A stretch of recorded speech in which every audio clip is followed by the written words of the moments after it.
Europe, animé par Jean-François Biardot, avec Michel Piot et Daniel Bernussou de la Maison de l'Europe, Centre d'information Europe Direct Limousin.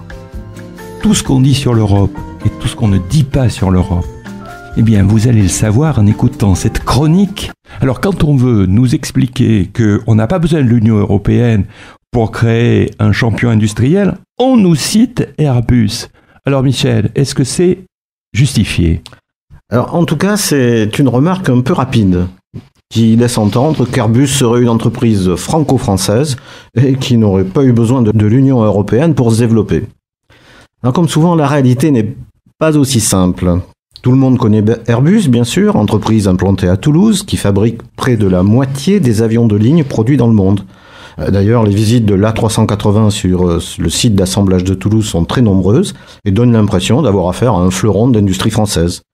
En plus, les médias nous tiennent régulièrement informés de la compétition mondiale entre Boeing et Airbus. Alors, Airbus, champion industriel ? Certainement. Mais au départ, c'est un projet intergouvernemental de quelques États européens. Ensuite, son développement et son succès planétaire sont intimement liés à la construction de l'Union européenne. Un petit historique tout d'abord. Dans les années 60, le marché de l'aviation commerciale est en plein développement. Il est très largement dominé par les États-Unis. Les constructeurs européens sont nombreux, une quinzaine.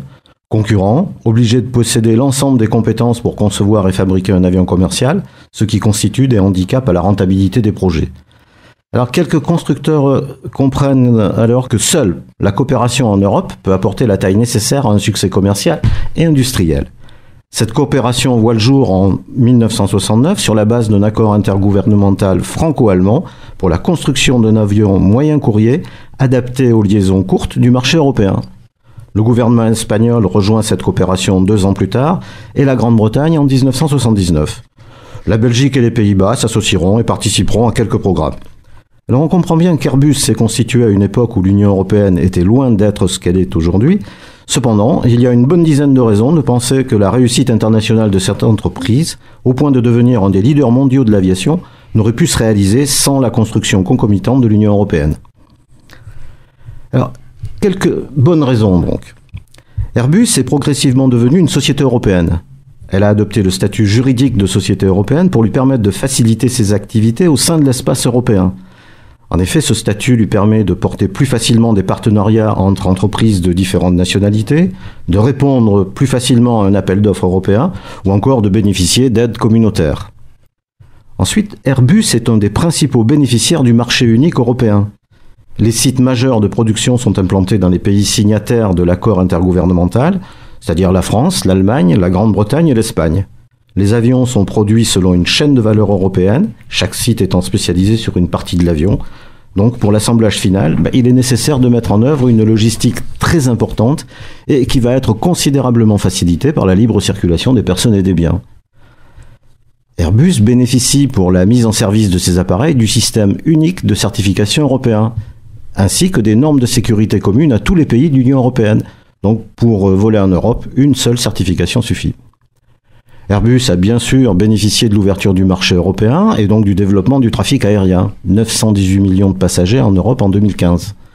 Airbus n'est pas seulement une entreprise qui fabrique des avions aujourd'hui, c'est aussi un groupe homonyme qui est présent dans les secteurs aéronautique, spatial, civil et militaire. Il prend part au programme Copernicus et Galileo, qui sont respectivement les systèmes d'observation de la Terre et de positionnement GPS. Airbus est aussi un acteur majeur dans les programmes de recherche et développement européens, comme le programme Drone ou encore Clean Sky, qui est un programme de recherche de solutions pour rendre le transport aérien plus propre et pour répondre aux défis énergétiques et environnementaux de l'aéronautique. Airbus a financé ses projets avec l'appui de la Banque européenne d'investissement, la BEI. Des accords sont régulièrement signés entre les deux partenaires et depuis 2011, le montant de l'appui de la BEI au groupe Airbus est de l'ordre de 1,6 milliard d'euros. Airbus enfin bénéficie du soutien de la Commission européenne dans son contentieux commercial qui l'oppose au groupe américain Boeing depuis 2004. Ainsi, la Commission défend les intérêts d'Airbus à l'Organisation mondiale du commerce. Et enfin, les relations avec le Royaume-Uni. Eh bien, les dirigeants d'Airbus au Royaume-Uni s'étaient clairement positionnés pour un maintien dans l'Union européenne. Ils s'inquiétaient notamment des risques que pourrait faire courir à Airbus une limitation de la libre circulation des travailleurs et des biens. Les ailes de l'ensemble des avions Airbus sont fabriquées au Royaume-Uni.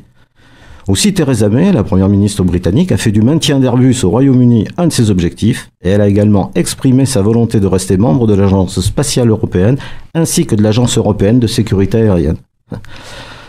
Au total, on voit bien que cette entreprise qui s'est créée à partir d'une volonté commune de coopération a nourri son développement au fur et à mesure de la construction de l'Union européenne. Donc c'est un groupe qui a acquis une stature et une notoriété mondiale grâce à son assise européenne.